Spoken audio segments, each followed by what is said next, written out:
एक समय की बात है।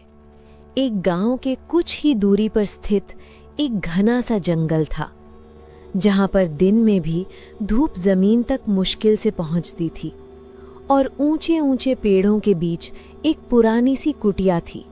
और उसी कुटिया में रहते थे 4 साधु, जिनकी लंबी दाढ़ी, केसरिया कपड़े, माथे पर बड़ा सा तिलक लगाए रहते थे, जिनको दूर से देखने पर लगता जैसे साक्षात त्याग और तपस्या के प्रतीक हों।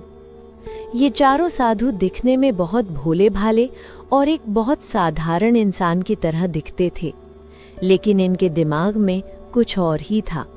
दोस्तों, ये जंगल कई रहस्यों और घिनौनी करतूतों से भरा हुआ था, और इन 4 साधुओं का सच भी उसी जंगल में दबा हुआ था।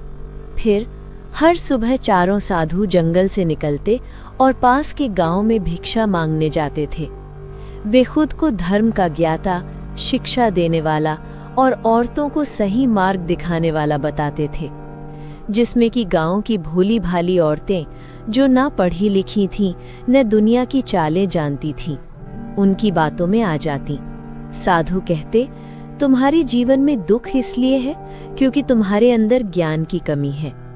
धीरे धीरे वे धर्म और डर का सहारा लेकर औरतों को अपने पास बुलाने लगे, और जो हुआ वो किसी ने सोचा भी नहीं था।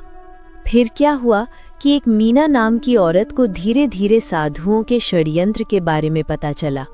जो औरतें उनकी सच्चाई समझने लगी, उन्हें धमकाया गया।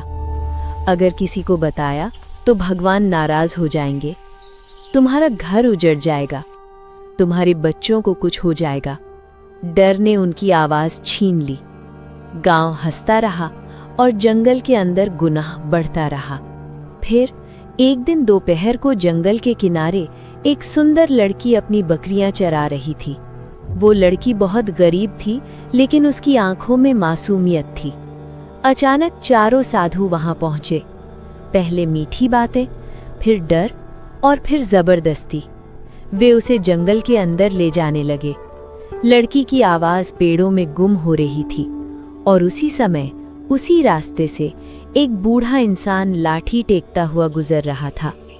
उम्र लगभग 70 साल, शरीर कमजोर लेकिन नजर तेज। उसने सब देख लिया। वो कुछ पल रुका, उसके हाथ कांप रहे थे।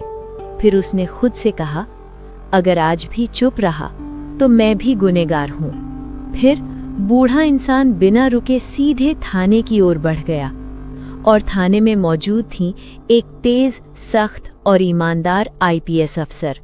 बूढ़े ने कांपती आवाज में सारी बात बता दी। अफसर ने ध्यान से सुना। उनकी आंखों में गुस्सा था, लेकिन दिमाग शांत। उन्होंने कहा, आज नहीं तो कभी नहीं। फिर अगले दिन आईपीएस अफसर ने वर्दी उतार दी। फटे कपड़े, सर पर गमछा, हाथ में लाठी, एक साधारण ग्वाले का भेस। वो उसी जंगल में पहुंची जहां चारों साधु रहते थे। साधुओं ने उन्हें देखा, लेकिन पहचाना नहीं। धीरे धीरे उनकी बातें, उनके इशारे, उनके डराने के तरीके सब सामने आने लगे। हर शब्द, हर हरकत, सब सबूत बनता गया। जैसे ही पूरा सच सामने आया तो जंगल में अचानक पुलिस की आवाज गूंजी। चारों साधु घबरा गए। गांव की औरतें जो सालों से चुप थीं, आज सामने आईं। आंसू के साथ सच बाहर आया। साधु नहीं, वे गुनहगार थे। बूढ़ा इंसान दूर खड़ा सब देख रहा था। उसकी आंखों में सुकून था। उसने धीमे से कहा, सच चाहे देर से निकले, लेकिन निकलता जरूर है। जंगल आज भी है, लेकिन अब वहां डर नहीं, सच की गूंज है।